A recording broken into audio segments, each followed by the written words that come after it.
నమస్తే అండి, welcome to cook with Manju. ఇవాళ మనము మిల్లెట్స్ అయినటువంటి అండు కొర్రలతో మనం బ్రేక్ఫాస్ట్ ప్రిపేర్ చేసుకుందాము. ఒకటి పొంగనాలు, 2 దోశలు. ఈ 2 బ్రేక్ఫాస్ట్ కూడా చాలా బాగుంటుంది, హెల్త్ కూడా చాలా మంచి మిల్లెట్స్. ఇప్పుడు ఇక్కడ మనము 2 కప్పుల దాకా అండు కొర్రలు తీసుకుందాము. ఇలా 2 కప్పులు తీసుకున్నాం కదా. ఇప్పుడు మనం ఇందులోకి వాటర్ వేసుకొని ఒక 2-3 టైమ్స్ అయితే నీట్గా కడుక్కోవాలండి. వీటిని ఇలా కడిగేసుకోవాలి. కడుక్కున్న తర్వాత ఇప్పుడు మనం ఇందులో నుంచి వాటర్ తీసేసి మళ్ళీ ఫ్రెష్ వాటర్ వేసుకొని ఒక 2 గంటల సేపు నానబెట్టేసుకోండి. మనం కొర్రలు దేనితో అయితే కొలుచుకున్నామో సేమ్ అదే కప్పుతోటి 1 కప్పు దాకా మినపప్పు తీసుకోండి. ఈ మినపప్పును కూడా మనం ఇప్పుడు నీట్గా కడిగేసుకోవాలి. కడిగేసుకున్న తర్వాత ఈ పప్పులోకి మళ్ళీ మనము వాటర్ వేసుకుందాము. వేసుకున్న తర్వాత ఒక 2 గంటల సేపు పప్పును నానబెట్టేసుకోండి. ఇప్పుడు 1 టేబుల్ స్పూన్ వరకు అటుకులు తీసుకోవాలి. ఒక పావు టీ స్పూన్ కంటే కొంచెం తక్కువ మెంతులు తీసుకోవాలి. వీటిని కూడా ఒకసారి కడుక్కొని నానబెట్టేసుకోవాలి. ఇవి పిండి రుబ్బుకునే ముందు 15 నిమిషాలు నానబెట్టేసుకుంటే సరిపోతుంది. ఇప్పుడు 2 గంటల తర్వాత కొర్రలు మనకు బాగా నానిపోయి ఉన్నాయి. వాటర్ తీసేసి మిక్సీ జార్లోకి వేసుకొని కొద్దిగా వాటర్ వేసుకొని బాగా మెత్తగా ఇలా మిక్సీ పట్టుకోండి. ఇలా మిక్సీ పట్టుకున్న ఈ కొర్ర పిండిని ఒక బౌల్లోకి వేసుకుందాం. వేసేసుకున్న తర్వాత ఇప్పుడు మినపప్పును కూడా మిక్సీ పట్టుకోవాలి. ఈ మినపప్పులోకి మనం నానబెట్టేసుకున్న అటుకులు, మెంతులు వేసుకొని కొద్దిగా మట్టుకే వాటర్ వేసుకొని బాగా మెత్తగా మిక్సీ పట్టుకోవాలి. ఇలా మెత్తగా మిక్సీ పట్టేసుకోవాలి. పట్టుకున్న తర్వాత ఈ మినప్పిండిని ఈ కొర్రల పిండిలో వేసి మంచిగా కలుపుకోవాలి. ఇలా వేసేసుకున్న తర్వాత ఇలా మొత్తం మంచిగా కలిపేసుకోండి. కలుపుకున్న తర్వాత మూత పెట్టేసి నైట్ అంతా ఫర్మెంటేషన్ కొరకు పక్కన పెట్టేసుకోవాలి. నెక్స్ట్ డే మార్నింగ్ చూపిస్తున్నాను చూడండి, పిండి అనేది మంచిగా ఫర్మెంటేషన్ అయిపోయింది. ఒకసారి మంచిగా కలుపుకోవాలి. కలుపుకున్న తర్వాత కావలసినంత పిండిని ఒక బౌల్లోకి తీసుకోండి. ఇప్పుడు ఈ పిండికి సరిపడా ఉప్పు వేసుకుందాం. 1 టీ స్పూన్ దాకా ఉప్పు వేశాను. ఇప్పుడు మంచిగా ఒకసారి కలుపుకోవాలి. ఇలా కలిపేసుకున్న తర్వాత మనకి ఈ పిండి అనేది కొంచెం గట్టిగా ఉంది కాబట్టి లైట్గా వాటర్ వేసుకుందాం. ఇలా వేసేసుకున్న తర్వాత మళ్ళీ ఒకసారి మంచిగా కలుపుకోవాలి. మనం పొంగనాలు ప్రిపేర్ చేస్తున్నాం కదండి. పొంగనాల కోసము శనగపప్పునైతే ముందు నానబెట్టేసుకోవాలి. ఒక 1/2 అవర్ ముందు ఒక గుప్పెడు శనగపప్పు నానబెట్టుకోండి. తర్వాత ఒక 5-6 పచ్చిమిరపకాయలను మిక్సీ పట్టుకోవాలి. ఇప్పుడు మనం కడాయి పెట్టేసుకొని ఆయిల్ వేసుకుందాం. ఆయిల్ కొంచెం మీటెక్కిన తర్వాత ఇప్పుడు మనం ఇందులోకి కొద్దిగా జీలకర్ర, ఆవాలు వేసుకోవాలి. వేసేసుకున్న తర్వాత ఇప్పుడు సన్నగా కట్ చేసుకున్న ఉల్లిపాయ ముక్కలు వేసుకోండి. ఉల్లిపాయ ముక్కలు కాసేపు వేపుకోండి. కాస్త లైట్గా వేగిన తర్వాత ఇప్పుడు మనం ఇందులోకి పుదీనా వేసుకోవాలి, కొత్తిమీర వేసేసుకోవాలి. వేసేసుకున్న తర్వాత నెక్స్ట్ నానబెట్టేసుకున్న శనగపప్పు వేసుకోవాలి. శనగపప్పు వేసుకొని ఇవన్నీ కూడా మంచిగా కలుపుకొని కొద్దిసేపు మగ్గించుకోవాలి.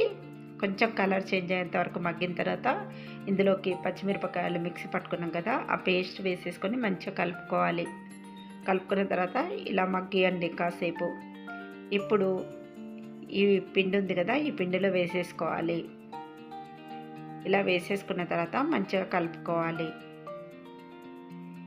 ఈ పొంగనాలు అనేవి మనకు గట్టిగా రాకుండా ఉండాలంటే కొంచెము వంట సోడా వేసుకోవాలండి. కుకింగ్ సోడా లైట్గా వేసుకోవాలి, ఎక్కువ అవసరం లేదు. వేసేసుకున్న తర్వాత మంచిగా ఇలా కలుపుకోవాలి. ఇప్పుడు మనము పొంగనాల పెన్నము హీట్ చేసుకోవాలి. కొద్దిగా ఆయిల్ అయితే వేసుకోవాలి. ఇక్కడ తక్కువ ఆయిల్తో ప్రిపేర్ చేసుకోవచ్చండి. చాలా టేస్ట్గా ఉంటాయి. రైస్తో చేసుకునే దానికంటే ఇలా మిల్లెట్స్తో చేసుకున్నామంటే వెయిట్ లాస్ అవ్వాలనే ప్రాసెస్లో ఉన్న వాళ్ళు, అలాగే డయాబెటీస్ ఉన్న వాళ్ళు కూడా హ్యాపీగా తినేయచ్చు. చూస్తారు కదా, ఇలా వీటిని తిప్పేసుకోవాలి. ఒక సైడు కాలిన తర్వాత ఇలా తిప్పేసుకోండి. అన్నీ కూడా ఇలానే తిప్పేసేసేయాలి. తిప్పిన తర్వాత ఇటువైపు నుంచి కూడా మనం కొంచెం ఆయిల్ అనేది అప్లై చేసుకోవాలి.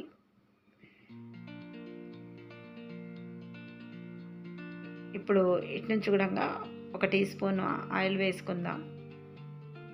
2 సైడ్ల కూడా పచ్చిదనం లేకుండా బాగా ఈ పొంగనాలను కాల్చుకోవాలి. ఇక్కడ చూసారు కదా, ఇలా ఉండాలన్నమాట. ఇప్పుడు ఇవి రెడీ అయిపోయినవి. వీటిని తీసేసి పక్కన పెట్టేసుకుందాం. నెక్స్ట్ మనం దోశ కొరకు కొంచెం పిండిని తీసుకుందాము. ఇలా పిండి తీసుకున్న తర్వాత దీనిలోకి ఉప్పు వేసుకోవాలి. కొద్దిగా వేసేసుకున్న తర్వాత కొంచెం వాటర్ వేసుకొని మంచిగా కలుపుకోవాలి. ఇలా కలిపేసుకోండి. ఇప్పుడు పెన్నం కూడా హీట్ చేసుకొని కొంచెం ఆయిల్ అప్లై చేసుకోవాలి. ఇలా ఆయిల్ అప్లై చేసినాక కొద్దిగా వాటర్ ఇలా స్ప్రింకిల్ చేసుకోవాలి. ఇలా చేయడం వల్ల మీకు దోశ అనేది పెన్నంకి అంటుకోకుండా ఉంటుంది. ఇప్పుడు దోశ వేసుకుందాము. ఇలా దోశలు వేసేసుకోవాలి. చాలా చాలా టేస్ట్గా ఉంటాయండి. మనం రైస్తో చేసే దోశలు ఎంత టేస్ట్గా ఉంటాయో అంతకు మించిన టేస్ట్తో ఉంటాయి ఈ మిల్లెట్స్ దోశ. కొంచెం 1 టీ స్పూన్ అంత ఆయిల్ వేసుకుందాము. వేసేసుకున్న తర్వాత ఇలా కలర్ వచ్చిన తర్వాత ఆ దోశను తిప్పేసుకోవాలి. ఒకవైపు కాల్చుకుంటే సరిపోతుంది. ఇది రెడీ అయిపోయింది. మనం ఇప్పుడు ఇంకొకటి కూడా ప్రిపేర్ చేసుకుందాము.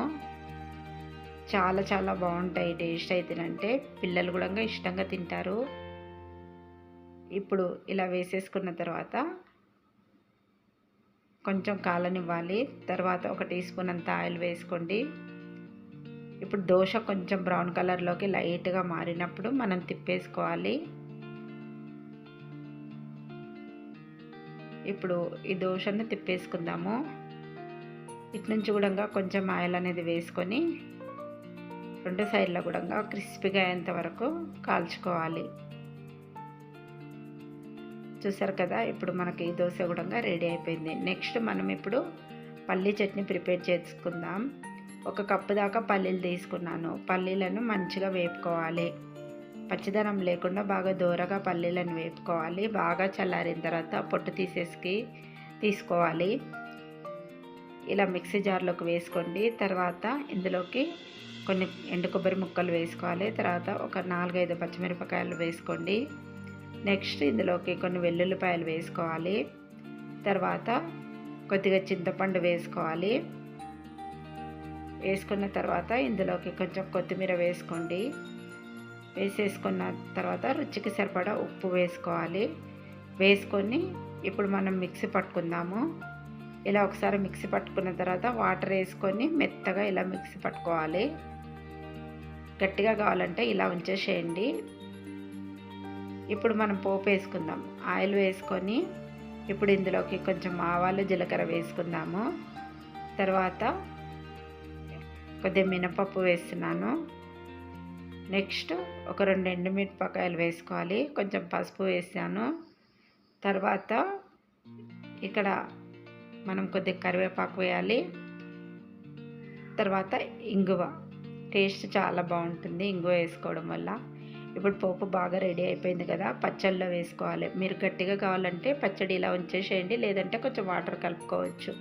చూసారు కదండి, అండుకొర్రలతోటి పొంగనాలు అండ్ దోశలు చాలా చాలా బాగుంటాయి. టేస్ట్ అయితేనంటే మనం మిల్లెట్స్ తోటి రైస్ తినాలంటే అంత ఇష్టపడరు కదా, ఇలా వెరైటీగా టిఫిన్స్ చేసుకున్నామంటేనంటే అందరూ చాలా ఇష్టంగా తింటారు. డైట్లో ఉన్న వాళ్ళైనా డయాబెటీస్ వారైనా చిన్న పిల్లలకి ఇచ్చినా కూడా చాలా చాలా ఇష్టంగా తింటారండి. అంత బాగుంటాయి. తప్పకుండా ట్రై చేయండి. ట్రై చేసిన తర్వాత ఎలా వచ్చిందో నాకు కామెంట్ రూపంలో తెలపండి. మరిన్ని ఇంట్రెస్టింగ్ వీడియోస్ కోసం ప్లీజ్ నా ఛానల్ని సబ్స్క్రైబ్ చేసుకోండి. Thanks for watching.